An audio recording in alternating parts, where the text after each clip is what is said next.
Troy Lawson just told an $85 million private equity team that I was obsolete. He used words like legacy processes and outdated systems and time for fresh blood. Said it with that McKinsey confidence, the kind you get from a Wharton MBA and a golf handicap that opens doors. Problem was, Wade Sullivan's team had spent 6 weeks analyzing the supply chain optimization I'd built over 12 years. 240 vendors consolidated to 67, 34% cost reduction, 12 million in annual savings that showed up in every quarterly report. And my last name wasn't actually Brennan. The name's Liam. I'm 50 years old and I was about to watch Troy learn what happens when you try to steal credit for someone else's work right before the biggest deal in company history. I was halfway through my presentation when he kicked open the conference room door. Not knocked, not entered quietly. Kicked it open like he was in some corporate action movie. He had his tablet out, already loaded with slides. Probably cost more to design than my annual operations budget. "Gentlemen," he said, addressing the 6 people from the PE firm like I wasn't standing at the head of the table. "I appreciate what Liam's done here. Really, I do, but let's be honest about where we are." He tapped his tablet. His Tag Heuer golf watch caught the light. "The systems are legacy. The processes are outdated. We're bringing in Deloitte to modernize everything. Sometimes you need fresh eyes and fresh strategy." He still wasn't looking at me. "Liam's been here too long. I've already discussed transition planning with our chief people officer." This is the kind of bold move that shows we're serious about growth post-acquisition. The room went completely silent. Wade Sullivan, the lead partner, stopped writing mid-sentence. His Mont Blanc pen hovered above his notepad where he'd been taking notes on my vendor consolidation analysis. His associate, Rachel Torres, looked up from her laptop. The other 4 investors just watched. I didn't say anything. Learned a long time ago that competent people don't need to defend themselves. The numbers do it for you. Troy kept going. "We'll transition Liam's responsibilities to the consulting team. Clean break. Professional. I think everyone here understands that acquisitions require difficult decisions." That's when the door opened again. Patrick Callahan walked in. 72 years old. Built this company from a machine shop into a $400 million enterprise. Every person in that room sat straighter without thinking about it. He walked over to me and put a hand on my shoulder. Not protective. Not aggressive. Just there. "Liam," he said quietly, "continue with the vendor consolidation section." Wade's team asked for that specifically. Troy's face shifted. The confident smirk cracked. Patrick turned to the investors. "Liam Brennan designed every operational system you've been analyzing. His father, Neil Brennan, was my business partner for 20 years. Neil taught his son to build things that last." He glanced at Troy. "Unlike some people who confuse PowerPoint slides with actual performance." Wade Sullivan leaned forward. His pen was completely still now. "You're Neil Brennan's son?" I nodded. Wade looked at Patrick, then back at me. "The Neil Brennan who designed the original procurement system we've been evaluating?" "That's right," Patrick said. "Neil built half this company with me. His son's been finishing that work for 12 years. Troy tried to recover. "Patrick, I was simply suggesting we explore." Patrick raised one finger. Not aggressive, not loud, just one finger about shoulder height. The room went dead silent. "Troy, Diane." He didn't turn to look at Diane Palmer, our chief people officer, who'd been standing in the back with her tablet ready. Probably had termination paperwork already drafted. "Outside, now." It wasn't a suggestion. Troy blinked. Diane made a small noise halfway between a cough and a protest. Neither of them moved. Patrick's voice dropped 10 degrees. "Now." Troy walked out first, trying to maintain dignity. Diane followed, her heels clicking on marble. The door closed with a soft click. Patrick turned back to Wade's team like nothing had happened. "Liam will continue. I think you'll find the vendor consolidation analysis particularly relevant.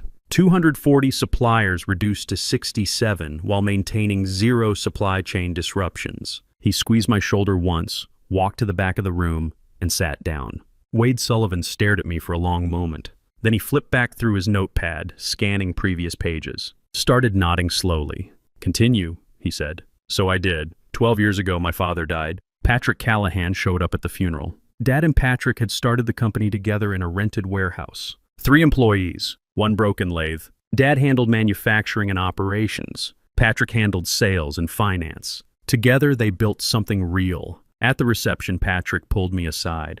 "Your father talked about you constantly. Said you had his eye for systems." I was 38 then, working as an operations manager at a distributor, fixing other people's problems. I'd like to offer you a position, Patrick said. But you'll use your mother's name. Brennan. You'll start as a senior analyst. Nobody knows who you are. If you're half as good as Neil, you'll earn your reputation. If you're not, I won't carry you. Fair, I said. When you prove yourself, people will learn who you really are, but you'll have earned it first. So I became Liam Brennan, not Liam Callahan. For 12 years, I kept my head down and built systems, redesigned vendor onboarding, cut approval time from 43 days to 9, consolidated suppliers, negotiated better contracts, implemented automated procurement tracking. Every quarter, margins improved. Every year, costs dropped while output increased. I didn't take credit in meetings, didn't send victory emails, just did the work and watched the numbers move. Troy Lawson showed up 4 years ago, Vice President of Sales and Business Development, McKinsey background, Wharton MBA, a golf game that gave him access to 3 board members who thought he was brilliant. He was everything the board wanted, charismatic, connected, full of ideas about strategic pivots and market disruption. He brought in deals. Big deals, exciting deals. The fact that his deals had 8% margins while my operational improvements generated 34% margins didn't seem to matter. Troy had energy. I had spreadsheets. 2 years ago, Troy started dating Diane Palmer, our chief people officer. Diane was sharp and political, very good at weaponizing HR policy. She'd climbed fast by making problems disappear using phrases like culture fit and organizational alignment. Together, Troy and Diane became untouchable. They started small, reallocating budget from operations to sales initiatives, hiring preferred vendors without proper vetting, expense reports that looked fine on the surface but made no sense if you actually checked. I noticed patterns. Vendor approvals bypassing normal channels, consulting contracts with companies that had no employees, calendar overlaps where Troy and Diane attended industry conferences at resort destinations. So I started documenting, not for revenge. I've worked in manufacturing and operations my entire career. You don't let defects pass through the system just because fixing them is uncomfortable. I kept everything off company devices, personal laptop, encrypted files, physical copies in a locked drawer at home. Every invoice, every approval, every suspicious pattern. The evidence was damning.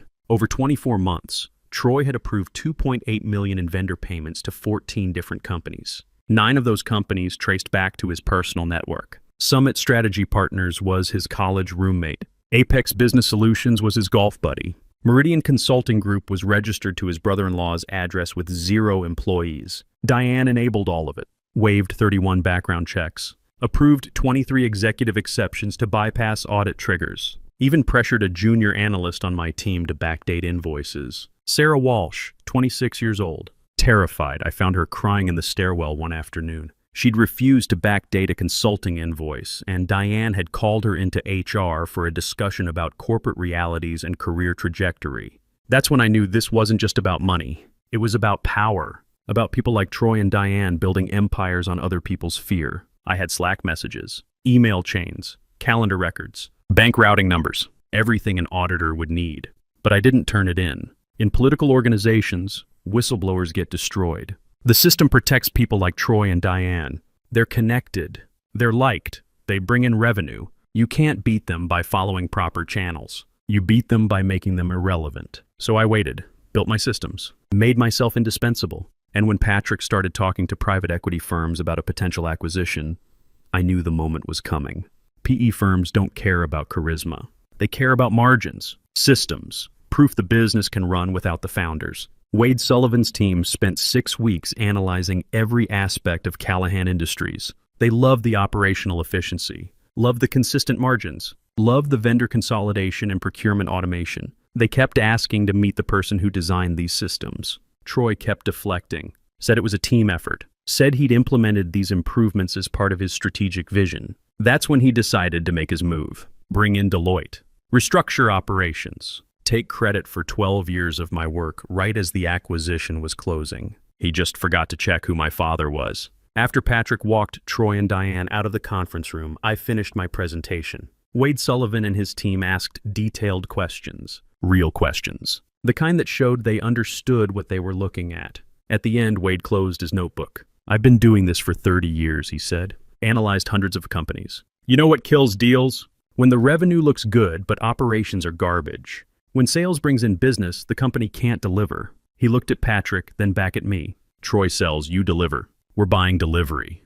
Patrick smiled. Didn't say anything. I'd like to speak with Liam privately, Wade said. Rachel, let's take a break. Everyone else reconvene in an hour. Once the room cleared, Wade sat across from me. I used to be a COO, Fortune 500 industrial company. Spent 20 years building operational systems while sales guys took credit. So I recognize what I'm looking at. He pulled a folder from his briefcase. Inside were printouts, vendor contracts, consulting agreements, expense reports. We've been noticing irregularities. Nothing definitive, but patterns. Troy's preferred vendors. Diane's exception approvals. We couldn't get internal documentation because they control access. He slid the folder toward me. You wouldn't happen to have documentation that might clarify these patterns? I pulled out my phone, opened an encrypted folder, shared the link. 64 pages. Every invoice, every approval, every vendor traced to sources. All time-stamped. All verified. Wade opened it on his tablet, started scrolling.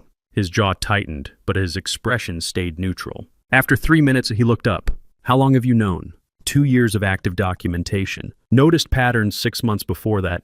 Why didn't you report it? To who? Diane runs HR. Troy has 3 board members in his pocket. I report it. They bury it. And suddenly I'm the one with performance issues. Wade nodded slowly. So you waited until someone was watching who actually cared about the truth. He closed the tablet. We're freezing diligence, not canceling, just pausing until this gets resolved.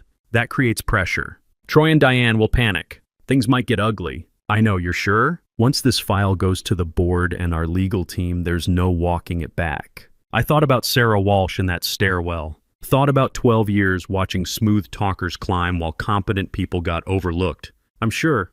Wade stood and extended his hand. I've fired 20 Troy types in my career. I've promoted 3 Liams. Send that file to our compliance team and to Patrick. We'll handle the rest. The board meeting happened 48 hours later. Emergency session. All directors present.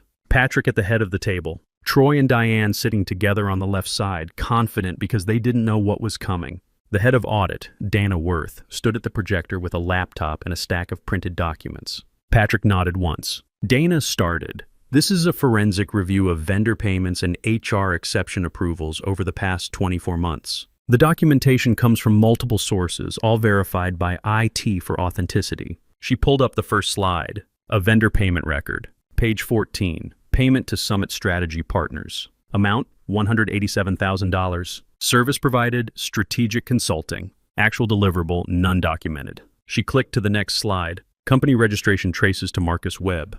LinkedIn shows Mr. Webb attended Wharton with Troy Lawson. Same graduating class. They're listed as connections. Troy shifted in his seat. That's a legitimate consulting firm. Marcus has... Patrick raised one finger. Troy stopped talking. Dana continued. Page 22. Expense report submitted by Troy Lawson and Diane Palmer. Business purpose, industry conference, Chicago. Hotel charges, Scottsdale Resort. Same dates. Calendar shows both individuals blocked as executive strategy session. She didn't pause. Page 29. Email from Diane Palmer to Sarah Walsh, junior analyst. Quote, we need this invoice approved retroactively. Route it through operations with last quarter's date. Don't make me explain corporate realities again. One of the board members, Victoria Hayes, leaned forward. Is Sarah Walsh still employed here? She transferred to logistics 3 months ago, Dana said.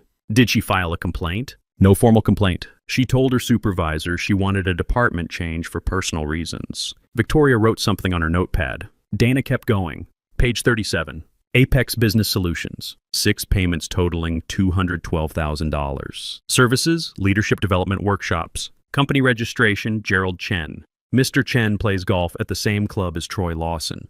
They're photographed together in the club newsletter from last spring. She clicked again. Page 41. Meridian Consulting Group. 9 payments totaling $463,000. Registration address, same as the home mortgage of Troy Lawson's brother-in-law, Dennis Palmer. Company has no website, no LinkedIn presence, no employees listed in state business records. Troy stood up. This is selective interpretation. You're taking normal business relationships and...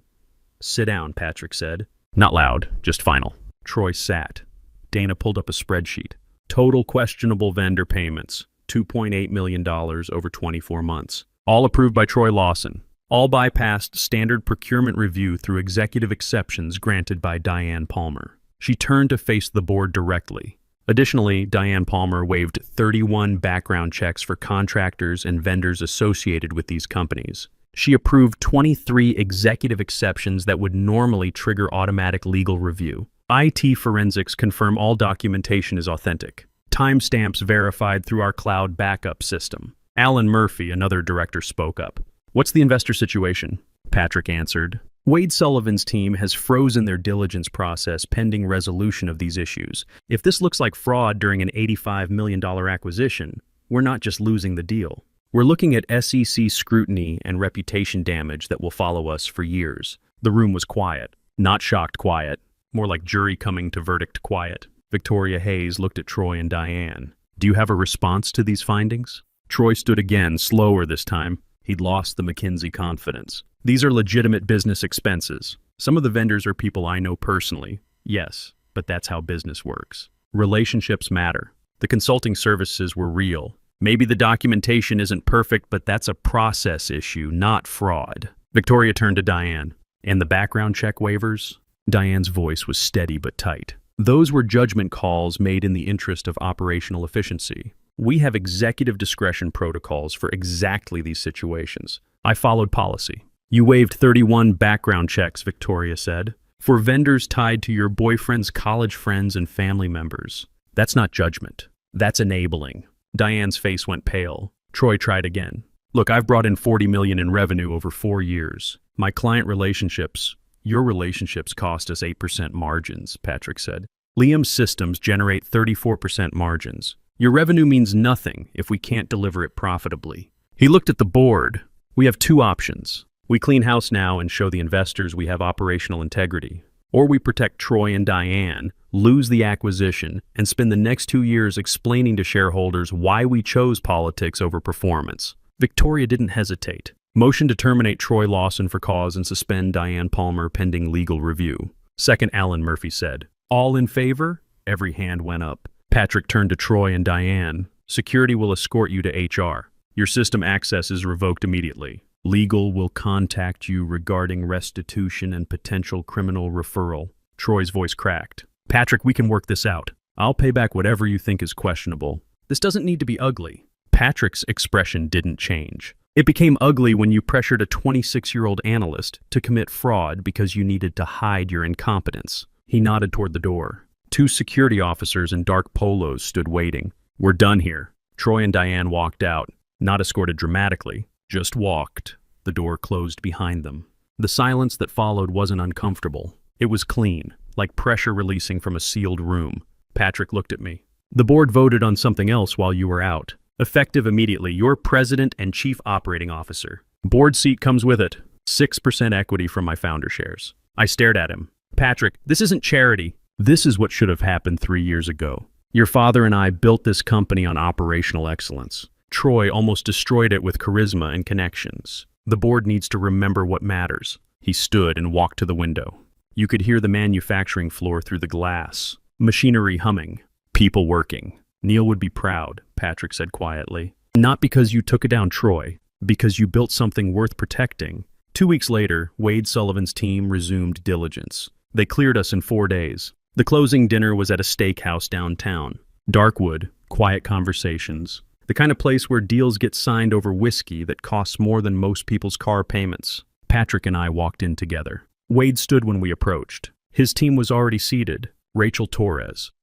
3 other partners I'd been introduced to during diligence. Wade shook Patrick's hand, then mine. Liam, glad you could make it as COO and not just operations guy. Feels strange, I said. It shouldn't. You earned it about 10 years ago. Just took everyone else a while to notice. We sat. Servers moved around us like choreographed dancers. Menus appeared. Wine was poured. I didn't look at the menu. Wasn't really hungry. Wade didn't look at his wine. He looked at me. You know what I've learned doing this for 30 years? Revenue is easy. Any charismatic guy with good hair and a golf game can bring in deals. Troy brought in deals. He leaned back, but delivery is hard. Making those deals actually profitable. Building systems that work when the charismatic guy is on vacation or quits or gets fired for fraud. That's rare, Rachel Torres spoke up.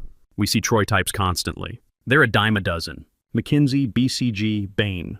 They all sound the same. Same buzzwords, same energy, same 8% margins. Wade nodded. We've seen 3 people like you in 15 years. People who actually build things that last. Who make companies work instead of just making them look good." Patrick raised his glass. "To Liam, who spent 12 years proving that competence beats charisma every time." Wade raised his glass toward me. "We're not buying revenue projections. We're buying the man who makes revenue possible." I didn't make a speech, just raised my glass and nodded. The servers brought food. Steak, sides. The kind of meal that's more about the ritual than the eating. Halfway through, Rachel leaned over. "Can I ask you something?" "Sure, why didn't you go to Patrick years ago?" "With the evidence on Troy?" "Because it wouldn't have mattered," I said. Troy had board support. Diane controlled HR. Patrick would have believed me, but the board would have protected Troy. They liked him. He brought energy. "So you waited for us." "I waited for someone who cared about margins more than golf handicaps." She smiled. "Smart." "Necessary," I said. After dinner, Patrick and I stood outside while the valets brought cars around. Cold night, you could see your breath. "Your father would have handled it the same way," Patrick said. "He never trusted people who talked more than they built." I remember. He also would have been furious that I let Troy get that far, that I didn't see it earlier. "You were running a company." Troy was good at hiding. Patrick shook his head. "I got distracted by growth, by the board wanting excitement. I forgot what Neil and I built this company on." "What's that?" "Making things that work. Not making things that sound good in presentations." His car arrived. Black sedan. Driver waiting. "Come by the office tomorrow," Patrick said.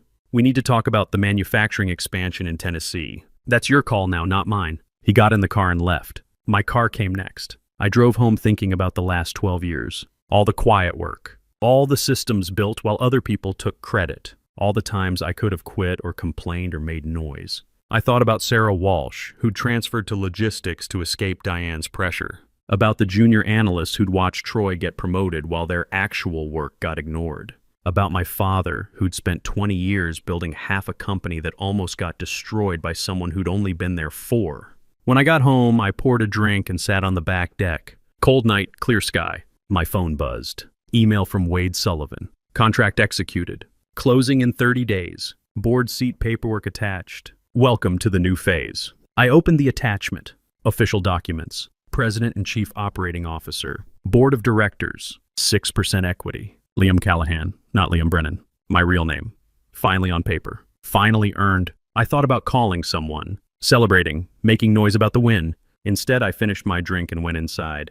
Tomorrow I'd be back in the office. Systems to review. Manufacturing expansion to plan. Teams to build. The real work that nobody sees but everyone depends on. That's what my father taught me. That's what Patrick built his company on. That's what Wade Sullivan's team was actually buying. Not the performance. The work, not the presentation. The results, not Troy Lawson's charisma and connections. The 12 years of systems that actually functioned when tested by people who knew what to look for. I went to bed early. Had a meeting at 7. Manufacturing review. Quality control metrics. Vendor performance analysis. The kind of meeting Troy would have skipped. The kind of work Diane would have called too operational for executives. The kind of work that turns $400 million companies into $800 million companies. The quiet work. The building, the systems. That's what winners do. They build. Then they let the building speak for itself. I didn't need to tell anyone how I won. The P&L did it for me. The margins did it for me. The 67 vendors instead of 240 did it for me. 12 years of documentation. 12 years of competence, 12 years of patience, and one moment when the right people were finally watching. That's all it took. Not revenge, not drama, not public humiliation. Just being better at the actual work than the people who were better at talking about work. Troy Lawson forgot that. Diane Palmer forgot that. The board forgot that until Wade Sullivan's team reminded them what actually matters. I didn't forget. My father didn't forget. Patrick didn't forget. Build things that work. Make them better than they were. Document everything. Wait for the moment when competence matters more than performance. Then let the work speak. The next morning, I walked into the office at 6:30. Manufacturing floor already running. Third shift ending. Day shift starting. Machinery humming. People building things. I grabbed coffee and headed to my new office. Bigger space. Better view.